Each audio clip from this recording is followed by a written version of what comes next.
Welcome to the SMY podcast. I'm your host, Daniel Bader. Today's episode is going to be a little different in that it deviates from our regular format. STEAM Night, a celebration of all the work in our schools through the lens of STEAM, science, technology, engineering, arts, and math, is one of the biggest events during the year and certainly the biggest one-day academic event outside of graduation in South Milwaukee schools. Today, we're going to bring you 3 audio postcards or snapshots from STEAM Night. One from technology, one from engineering, and one from the arts. But let's start with the arts. Each year, there's a guest headliner from outside the school. This year, it was Ed Steckley, an accomplished illustrator who spent the day with our students drawing, sharing about the profession, and about his work. I spoke to Mr. Steckley after one of his sessions in the library with students. Let's hear from him, and then from 2 students about what they gained from one of his sessions. So Ed Steckley, thanks for taking a couple minutes. That was great what you did with the students out there. How often do you get a chance to talk to art students? Not enough. Yeah. Every time I go to a school and talk to art students, I'm always reminded of myself as a young person being enthusiastic about art, but also being frustrated that knowing that I had so much to learn. And people come up to me and they want to know the answers to things. Either how do I draw this or how do I draw that or how do I get work? And there is no answer to any of it. All I can do is reassure people and say, it'll be fine as long as you keep doing it. Keep drawing, keep practicing hands, keep drawing feet, keep doing this and that. And when you see yourself getting pigeonholed into one either form of art or one type of figure or one type of this, that, or the other thing, know that you need to expand a bit. So the practicing is fun for me because I've done a lot of it. So I've got a couple decades of practice. But what I always make sure to tell people is that I still struggle with stuff. I still have to figure out pose. It might get easier in that I have a bigger tool chest of tricks to draw from, but I still struggle with getting it just right. I still have that young artist mentality, and I'm hoping it goes away any day now. One thing that struck me from your talk was all the other things you need to know to be a working artist. You talked about invoicing and billing. I was wondering if you might expand on that a little bit. One of my biggest gripes about art school, and this is from my era, this is 30 years ago, was that I was taught how to sling a brush, and I was taught how to render and taught all kinds of art tricks, but I was never taught how to build a portfolio. I was never taught how to do accounting. And I think that should be, it should be required in all art degrees. But what I'm learning now is that there is more of a focus on business in a lot of fields where people don't associate with business. Art schools are doing things, they're at least giving you a taste of accounting, letting you know how to deal with a client, how to dress when you go to a meeting. I still have to meet people, I still have to shake hands, and still have to network. If all you learn is how to sling a paintbrush, there's more to it than that. You have to be good at everything. An old art director of mine, who's kind of a mentor, he liked to use the term, you have to be able to juggle the balls all at once. You think of a guy with like 18 tennis balls, throwing them all up. One of those tennis balls is your technical ability to do what you're being hired to do. Mm-hmm. But the rest is promptness, being on time, being able to take criticism, being able to work with a team, no matter what you're doing. Even if you're doing your own thing, your own comic book, you're going to have to answer to somebody. Somebody is going to make changes. And I've known plenty of artists who get to that point when they get criticism and they shut down. Go, I'm not going to work for these people. Well, I was never like that. There's a time and a place for that. It's not for me. I work as an illustrator. So I am accustomed to working with teams. I'm not a writer. So I like getting good art direction. I like, try this. I like that. So there's a lot to consider besides the basics of learning how to draw, knowing how to draw. Mm-hmm. Yeah. So the theme of today, and I don't know if you've ever been invited to a STEAM event, but science, technology, engineering, arts, and math, STEAM. Oh, it's an acronym. I thought it was about trains. Yeah. Well, last year it was called Picking Up Steam, and this year is See Yourself as an Inventor. Your subject matter is often technology. You do Rube Goldberg machines, right? Mm-hmm. Any thoughts on how your trade or profession incorporates all those things? That is a great question. But one thing I will go back a notch and say this, is that I didn't seek out Rube Goldberg machines. This is what I was very good at as a working artist or illustrator, was I was always very good at seeing open doors. And when someone calls me and asks me if they see me somewhere and they want to hire me, it's generally them asking if I can do this. Uh-huh. And the answer is always yes. Even if I don't know how to do it, they don't know that. I'm going to say yes, and then I'm going to figure out how to do it. Mm-hmm. That's exactly how the Rube Goldberg thing started. I'm a fan of vintage cartoons. I'm a fan of I'm a huge fan of early 20th century advertising illustration, for example. So I knew who Rube Goldberg was, and I knew the machines, and I knew some of them. I knew what it was. I got the gist of it. I had to learn how to do it, and right away I had to do a book. And the book was going to be painted. It wasn't going to be drawn digitally. So I had to learn how to build a machine, how to convincingly sell the machine, and how to make the machine work in physics. Because, Rube Goldberg machines are silly. The first factor of a Rube Goldberg machine is humor. Domino runs are not funny. Marble runs are not funny. A chicken having a bowl of chicken soup raised into her line of view and crying because she recognizes her husband, and the tears fill up a bucket, and that weighs something else down. That's funny. So funny. I had to learn how to do that, and it was a crash course. A lot of being a freelance illustrator, a lot of it has to do with leaps of faith, having enough self-esteem to pull the job off, not crumbling under pressure. And I have come very, very close many, many times. But now I've drawn and written. When I say written Rube Goldberg machines, I've actually have to sit and write out the parts. I've written a number of them now where I know my process for it. But it still is very similar to any other job I would do for like a magazine, because you're given a problem. And the reason that you are there, the reason someone like me is there, is to solve that problem. In this case, I have to come up with a humorous way to sharpen a pencil. I don't just want to stick the pencil in the pencil sharpener. I want to create the most elaborate, silly way to sharpen that pencil. Because A leads to B, leads to C, and at the end, it's the perfect way to sharpen a pencil. And keeping the humor first is something that I always do. There are a lot of parallels. That's a great question. Having them all squeeze into one job, I don't know how I do it, to be honest. I hope I don't think about it, because that'll throw me off.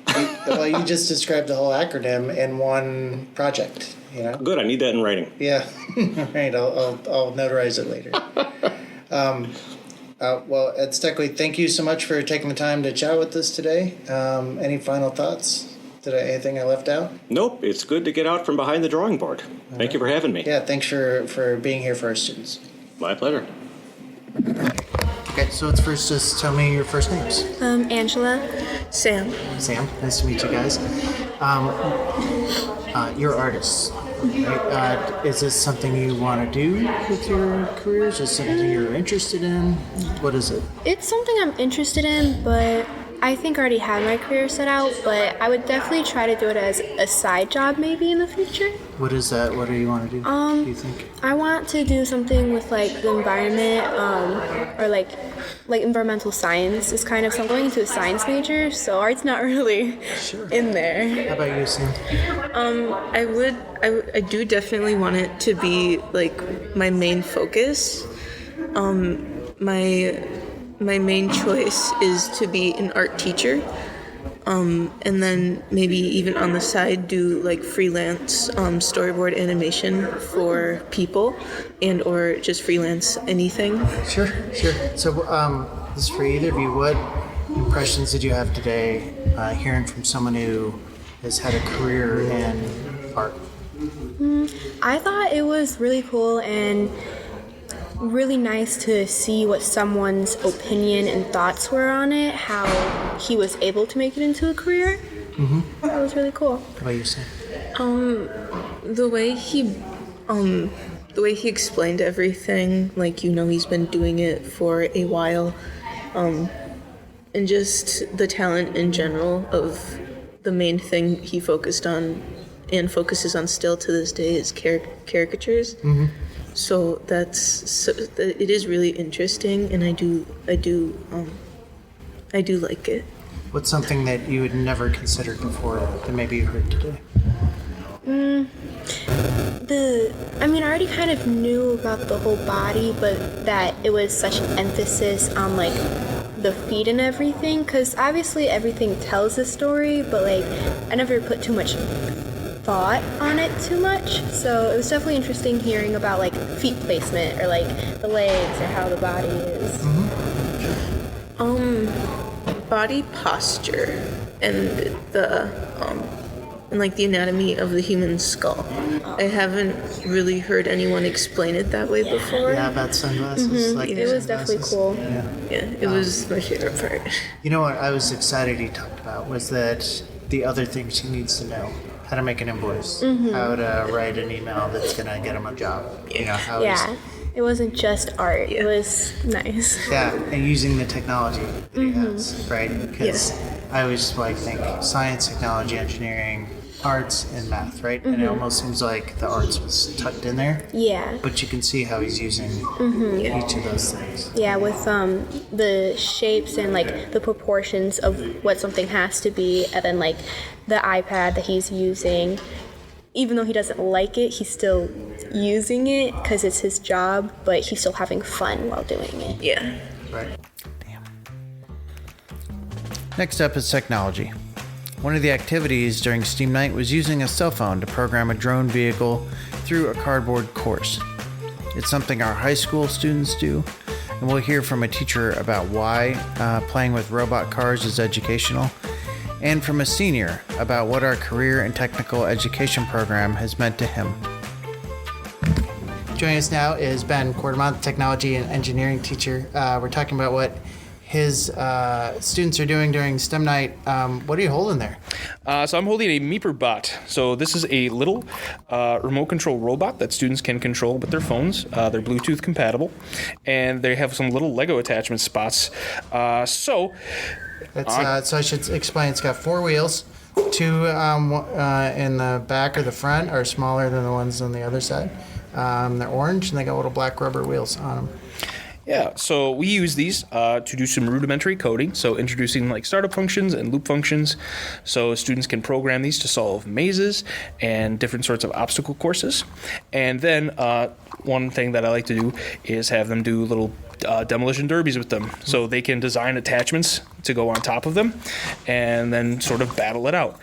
It helps kids go through the design process, so thinking of what do they need to know, what forethought they have to put in, and then they can kind of trial and error their way through it. So the design process is all about iteration and improvements, and these are a very accessible way for kids to do that.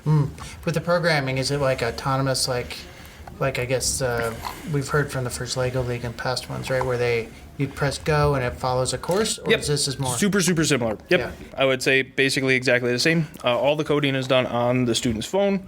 If I can just pull it up. Kind of meet them where they're at, I guess. Yeah. So a lot of kids don't have prior experience with coding, and this is something I've used for a long time.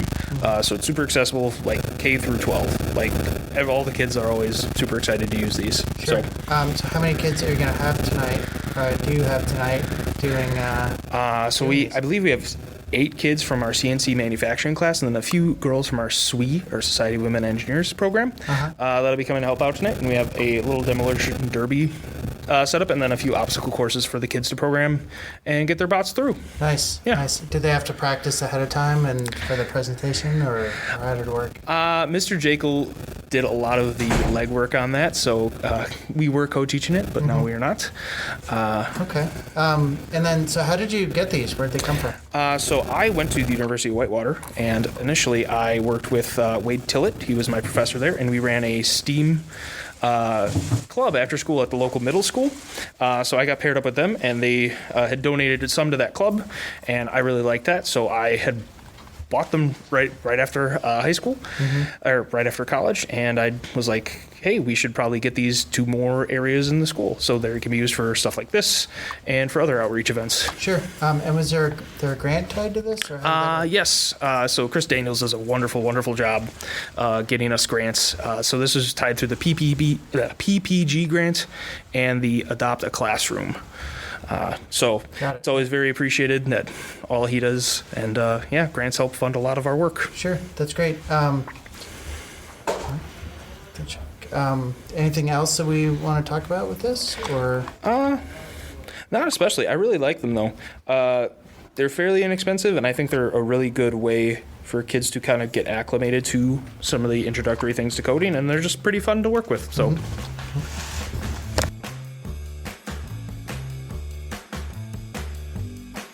Tell me your name. First, Sawyer Noah. Sawyer. Nice to meet you, Sawyer. What are we doing here? What's happening with this little robot? Well, I got an app on my phone. It's a MeeperBot app, and so this little bot is supposed to follow through the maze, and I'm having this guy code it it's kind of like the same thing as Scratch, like a drag and drop coding, and you can just have the numbers, like you can just code it for how much it spins, how much it turns and stuff. So he's doing trial and error and just trying to figure out how to get this code to really get it through the end of the maze with the twists and turns. And how did you learn how to do this? I learned it today. It's just like Scratch. So that's how I learned it, because I did Scratch a while ago, like a couple years. I did it when I was younger, definitely in elementary school. I was like interested in coding, so they taught me Scratch. Wasn't too hard, just drag and drop. I didn't do anything special, but... Yeah. What year are you now? Senior. You're senior. Yeah. And what is it about the tech ed kind of path that do you like, or are you just here for this? Yeah. I think it's just how I learn. It's just how I just love doing hands-on things. I always grew up with it, and then when I took Intro to Tech Ed my freshman year, even though it was all virtual, it was interesting to me. So it was nice to learn how everything kind of works, and it's just cool to have all the different experiences that we have around here. Yeah. Is this factor into your future? Yeah, I'm going to be an electrician because I decided that doing the trades is how I learn, and it was how I did the best in school. Because in the trades in all these tech ed classes, I get like A's and no B's. In my other classes, I get B's and A's, but it just it was easier to learn this way. Yeah, so that's kind of what speaks to you. Yeah. Right. Yeah. Cool. And have you made this robot go all the way through? No, correctly? I haven't yet, because I started it today, and he's going off the code that I had started. So yeah, I mean, it's just getting there. Trial and error. Yeah. Nice. Yeah, a lot of trial and error.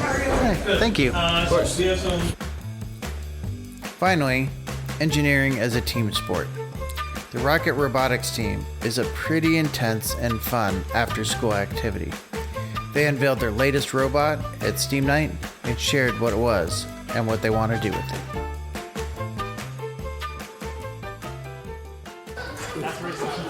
Here we go. So I am at the Rocket Robotics table here on the upper level during STEAM Night with two of our robotics team members. Tell me your name. I am Damien, and I am a sophomore. And tell me your name. I am Blaze, and I am also a sophomore. So guys, tell me about what we're looking at here, because it's sound, right? So we want to hear describe your robot. I don't know how to describe it, to be honest. What's it look like? It looks like something that shoots a foam disc. Is it stationary? No, it moves. And how did you build it? What did you do? We got, so the FRC community has supported each teams with a kitbot if we wanted to take one. So our team figured hey, let's just take the Kitbot and see what we could do with it and modify it. So it's just a cute little triangle with a box around it. It's really cute. Super small. So how does it operate? Is it autonomous? What does it do? Ooh, I can answer this You can answer question. that. So during our game, the first 15 seconds, it has to be autonomous. And so we program it to do whatever we need it to do. And once the 15 seconds is over, the rest of the time is controlled by human players. Okay. And the goal is to what? We're supposed to shoot a green, Orange. an orange. No, it's a fabric. It is a foam. It's kind of like a pool noodle, right? Yeah. Yeah, But it's a ring. but one And thicker and two.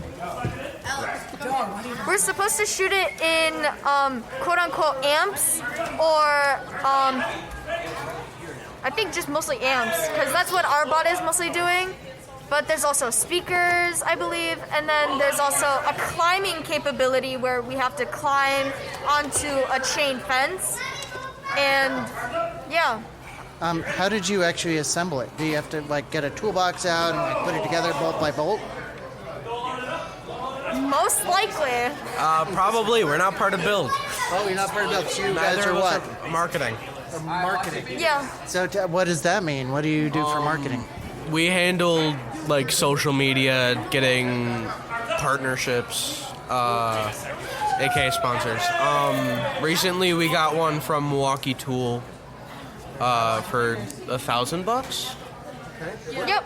Tell me about it, please. We also do a lot of communication with other teams. We also make a lot of buttons for Pit, which is a place where, while in competition, we have like our little designed area, and other teams can come up and interact with us, and we trade buttons. It's like trading cards, except with buttons. We can have it with memes. We can have it with our team.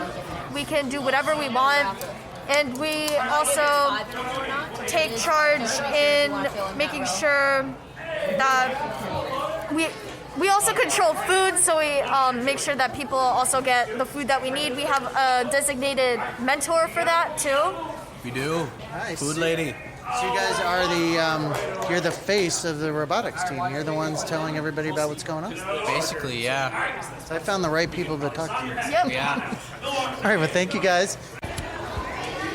Okay, so I'm here with the Rocket Robotics coaches. Is that the right term? Mentors. Introduce yourselves. My name is Adam Fleming. I'm one of the lead coaches lead mentors for the team, and also alumni of this school and the team. So I graduated in 2014. Okay. My name is Justin Anderson. I'm one of the mentors for our business marketing and communications team, and I'm the founder of this team back in 2011. Nice. Tell me about, we're here at Steam Night. What are you trying to show people? Who wants to take that? Big one is we're just trying to show off what our club is to the community. So in the past, we haven't had a lot of community outreach or community involvement. We're just trying to really bring it out to the community, get the younger kids interested in it. So once they get to the high school level, they're going to be excited to want to join this team when they're there. Tell me about the number of kids you have and kind of the teams you have them broken up into. So right now we have 14 students that are all sophomore and below. So right now we're working with our students to develop themselves coming through the next few years because we have a very young team. A lot of teams have everyone from 8th grade-ish all the way through seniors. While we're unique because of COVID. Well, we're not as unique because now COVID did it, but we have lost all of our juniors and seniors to either graduation or just moving on. So we're working with all these kids to move up, to learn, to become better at whatever their position is on the team. We've got multiple different subgroups within our team. We have our build team, who are, as it would sound, building. Then we have our programming team. They program the robot that was just built. Our designers are the ones who will design the robot prior to the builders building it. And then we also have our business marketing and communications team, who deals with our outreach to our partners, our sponsors, the school, and the community at large, trying to drum up more interest to get more students, more mentors, and more partners. Guys, thank you very much, and thanks for being part of Steam Night. Thank you. Thanks for tuning in to the SMY podcast, and I hope you enjoyed learning about Steam Night. Mark your calendars for February 7th from 4:30 to 6 in the high school commons. We're going to have a referendum information night. Bring your questions, pop in or pop out from between those times. And if you can't make it, check out our website for more opportunities to find our information table out in the community, or drop us a line. There's a form there. You can ask any questions you might have. We want to get as much information out into the public as we can before the vote on April 2nd. Again, this has been the SM Mike podcast. Thanks for listening.